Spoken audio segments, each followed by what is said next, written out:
Good morning everyone. बच्चा, हमने last video में 3.6 का फर्स्ट सम सॉल्व किया था जिसके 8 पार्ट्स थे, और आज की वीडियो में हम सेकंड सम सॉल्व करेंगे जिसके 3 पार्ट्स हैं। ओके, तो इसके बाद हमारा जो थर्ड चैप्टर है वो कंप्लीट हो जाएगा। तो इसका फर्स्ट पार्ट है that Ritu can row downstream 20 kilometre in 2 hour and upstream 4 kilometre in 2 hour. उन्होंने बोला कि जो 20 किलोमीटर वो कवर करती है 2 आवर में अगर वो डाउन स्ट्रीम है, अगर अपस्ट्रीम है तो वो 4 किलोमीटर कवर करती है 2 आवर्स में। ठीक है, तो आपने क्या बताना है, आपने बताना है उसकी स्पीड बतानी है इन स्टिल वाटर कि स्टिल वाटर जब पानी खड़ा है तो उसकी क्या स्पीड होगी, एंड स्पीड ऑफ करंट की जो वाटर की स्पीड होगी वो कितनी होगी। एक तो आपने ऋतु की स्पीड बतानी है और एक आपने वाटर की स्पीड बतानी है। ठीक है, उससे पहले आपको ये पता होना चाहिए कि डाउन स्ट्रीम और अपस्ट्रीम का मतलब क्या होता है। देखो बेटा, डाउन स्ट्रीम का मतलब क्या होता है, अगर boat and water same direction में है, यानी कि अगर बोट भी फॉरवर्ड जा रही है और वाटर का डायरेक्शन भी फॉरवर्ड है तो वो क्या होगा, डाउन स्ट्रीम होगा। पर अगर बोट फॉरवर्ड जा रही है, वाटर का डायरेक्शन डाउन बैकवर्ड है, तो वो क्या होगा, हमारा अपस्ट्रीम होगा। ठीक है, तो हम मान लेते हैं कि ऋतु का स्पीड x किलोमीटर है और जो स्पीड ऑफ करंट है यानी कि जो स्पीड ऑफ वाटर है वो y किलोमीटर पर आवर है। ठीक है, तो स्पीड इन डाउन स्ट्रीम दोनों सेम साइड पे है तो x प्लस वाई होगा और अपस्ट्रीम में x माइनस वाई होगा। ठीक है, तो अभी देखो स्पीड क्या होता है, डिस्टेंस बाय टाइम। ठीक है, तो डाउन स्ट्रीम में अगर स्पीड की बात करें तो वो भी क्या होगी, डिस्टेंस बाय टाइम। तो डाउन स्ट्रीम में सबसे पहले स्ट्रीम आपकी स्पीड क्या है, x plus y. Okay, speed क्या होती है, डिस्टेंस बाय टाइम। डिस्टेंस कितना है आपके पास 20 एंड टाइम कितना है आपके पास 2। तो यहाँ पे इसको कटिंग करोगे, ये कितना आ जाएगा, x plus y is equal to 10। तो ये आपका बन गया इक्वेशन नंबर 1। इसके बाद आपकी अपस्ट्रीम स्पीड कितनी है, x माइनस वाई, डिस्टेंस कितना है 4 और टाइम कितना है आपके पास 2 आवर्स। तो यहाँ पे कटिंग करो, ये इक्वेशन क्या बन गई, सेकेंड इक्वेशन। ठीक है, तो एक इक्वेशन बनी आपके पास x plus y is equal to 10, second equation बनी x minus y is equal to 2। दोनों इक्वेशंस को ऐड करोगे तो वाई वाई कैंसिल हो जाएगा, आपका क्या रह जाएगा, 2x इज इक्वल टू 12, क्योंकि 10 प्लस 2 क्या होते हैं 12। यहाँ से x का वैल्यू कितना आ जाएगा, 6 आ जाएगा। अब इस x की वैल्यू को आप इक्वेशन नंबर 1 में पुट करोगे तो यहाँ पे 6 plus y is equal to 10 and y is equal to 10 minus 6, तो y का वैल्यू क्या आ जाएगा, आपका 4 आ जाएगा। Okay, so this is the first part of the second sum. Okay बेटा, अब हम डिस्कस करेंगे सेकंड पार्ट। जो सेकंड पार्ट है वो बहुत ही इंपॉर्टेंट है। अगर हम एग्जामिनेशन पॉइंट ऑफ व्यू से भी देखें और competitive examination point of view से भी देखें, ऐसे क्वेश्चन मोस्टली कम्पिटिटिव एग्जाम्स में भी आते हैं। ठीक है, तो इसका स्टेटमेंट क्या है कि 2 वुमेन एंड 5 मैन इकट्ठे काम कर रहे हैं और जो एम्ब्रॉयडरी वर्क है वो 4 दिनों में ख़त्म कर रहे हैं।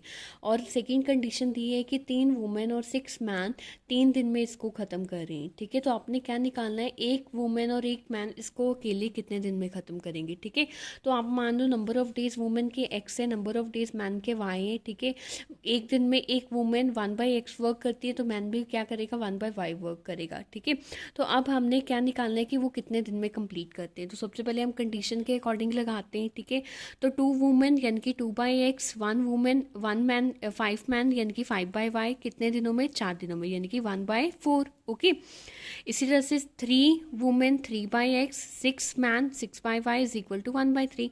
ये तो हमारे पास क्या बन गई, इक्वेशंस बन गई। ठीक है, अब इन इक्वेशन में 1/x को क्या लेट कर लो आप, x, 1/x को a लेट करो एंड 1/y को क्या लेट करो, b लेट करो। ठीक है, तो आपका इक्वेशन क्या बन जाएगा, 2a plus 5b is equal to 1/4, 3a plus 6b is equal to 1/3।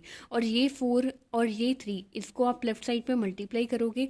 4 को जब 2a प्लस 5b के साथ किया, 4 2 का 8, 4 5 का 20, इसी तरह से 3 3 का 9, 3 6 का 18।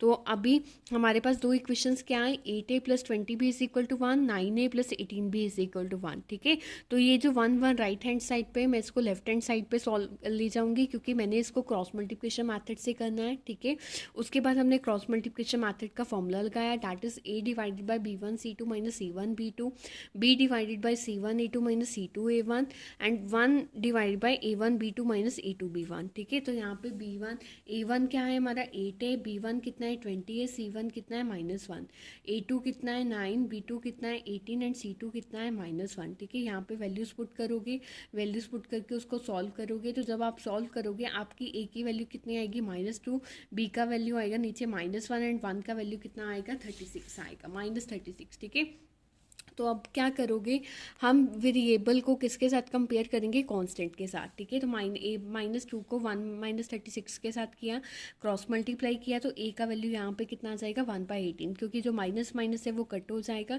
इसी तरह से यहाँ पे जो माइनस माइनस है वो कट हो जाएगा, तो b का वैल्यू कितना आ जाएगा 36 आ जाएगा, ठीक है। तो इसका आप फर्दर यहाँ पे पुट कर सकते हो कि 1/x को आपने a लिया था, तो x का वैल्यू क्या होगा 18 होगा, एंड y का वैल्यू क्या होगा आपका 36 होगा, ओके। तो इस तरह से आपका जो सेकंड पार्ट है वो सॉल्व हो जाएगा, ओके। ओके अब जो हम इसका जो लास्ट पार्ट डिस्कस करेंगे, that Ruhi travel 300 kilometre to her home partially by train and partially by bus. जो रूही का घर का डिस्टेंस है डैट इज़ द 300 किलोमीटर, जो पार्शली उसने बस के साथ ट्रैवल किया और पार्शली उसने ट्रेन के साथ ट्रैवल किया, ठीक है।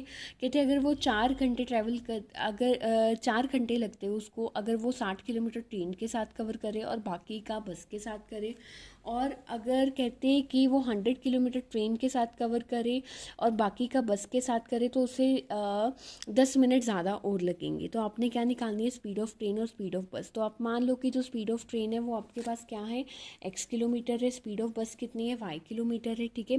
फर्स्ट केस में अब देखो आपके पास बच्चा जो स्पीड होता है वो क्या होता है डिस्टेंस बाय टाइम। तो टाइम क्या होगा आपके पास, अगर मैं टाइम का वैल्यू निकालूँ तो वो होगा डिस्टेंस बाय स्पीड, ठीक है। तो आपका स्पीड देखो, अब हमने फॉर्मूला लगाना है ये वाला, time is equal to distance by speed, क्योंकि पहले हमारा उसने कितना डिस्टेंस ट्रैवल किया 60 ट्रैवल किया, किसके साथ, उसने ट्रैवल किया हमारा ट्रेन के साथ। तो 60/x, तो टोटल डिस्टेंस कितना था 300, तो 300 में से 60 माइनस कर दो तो कितना रह गया हमारे पास 240, क्योंकि उन्होंने बोला कि 60 किलोमीटर ट्रेन करने के बाद रिमेनिंग डिस्टेंस उसने बस के साथ किया, तो यहाँ पे क्या बन जाएगा 240/y, तो कितना टाइम लगा उसको 4 आवर, ठीक है। इसी तरह से 100 डिस्टेंस ने ट्रेन के साथ किया, तो कितना रह गया बाकी डिस्टेंस 200 रह गया। तो यहाँ पे अब देखो उसको 10 मिनट एक्स्ट्रा लगे, यानी कि 4 घंटा 10 मिनट लगे उसको, ठीक है। अब सबसे पहले हम क्या करेंगे, 4 को मिनट्स में कन्वर्ट करेंगे। 4 आवर 10 मिनट्स को देखो, 4 को 60 के साथ मल्टीप्लाई किया प्लस 10 ऐड किए, तो आपके पास क्या आ गया 4 × 60 240 प्लस 250 आ गया, ठीक है। अभी 250 को हम आवर्स में कन्वर्ट करेंगे, तो आवर्स में कन्वर्ट करने के लिए हम 60 मिनट के साथ डिवाइड करेंगे, तो आपका कितना आ जाएगा यहाँ पे 25/6 आ जाएगा, ठीक है। तो अभी देखो ये हमारे पास 2 इक्वेशंस बननी पड़ी है, तो हम क्या करेंगे 1/x को a पुट करेंगे, 1/y को b पुट करेंगे, ठीक है। तो आपकी इक्वेशन क्या बन जाएगी 60a + 240b = 4, 100a + 200b = 25/6, ठीक है। तो अभी हम क्या करेंगे, इस 6 को इधर ले आएंगे, तो यहाँ पे क्या बन जाएगा 600a + 1200b = 25। तो अब हमने ये इक्वेशन नंबर 3 और इक्वेशन नंबर 4 को सॉल्व करना है, ठीक है। तो यहाँ पे देखो, यहाँ पे 600a है और यहाँ पे 60a है, तो अगर मैं इक्वेशन नंबर 3 को 10 के साथ मल्टीप्लाई कर दूँ तो मेरा क्या बन जाएगा 600a + 2400b = 40, क्योंकि सभी को 10 के साथ मल्टीप्लाई कर दिया। अब देखो अगर मैं सब्ट्रैक्ट कर दूँ, अगर मैं इक्वेशन नंबर 4 को इक्वेशन नंबर 5 से सब्ट्रैक्ट कर दूँ तो मेरा ये 600 कैंसिल हो जाएगा। 2400 में से 1200 गई, 1200 आ जाएगा, 40 में से 25 क्या 15 आ जाएगा, तो b का वैल्यू क्या होगा 15/1200, ठीक है। तो ये कितना आ जाएगा b = 1/80 आ जाएगा मेरे पास, ठीक है। और इस 1/80 को हम पुट करेंगे इक्वेशन नंबर 4 में, तो यहाँ पे 600a as it is, okay, and plus हमारे पास क्या आ जाएगा 1200 × 1/80, तो 80 को 15 के साथ अगर हम मल्टीप्लाई करें तो वो हमारा 1200 आता है, तो यहाँ पे ये कट हो जाएगा, ये 15 इधर चला जाएगा राइट साइड पे, 25 - 15 आपका आंसर कितना आ जाएगा 10, और 600a = 10 आ जाएगा, तो a का वैल्यू क्या आ जाएगा 10/600, तो a का वैल्यू क्या आ गया आपके पास 1/60, ठीक है। इसी तरह से b का वैल्यू कितना आया आपका 1/80, ठीक है।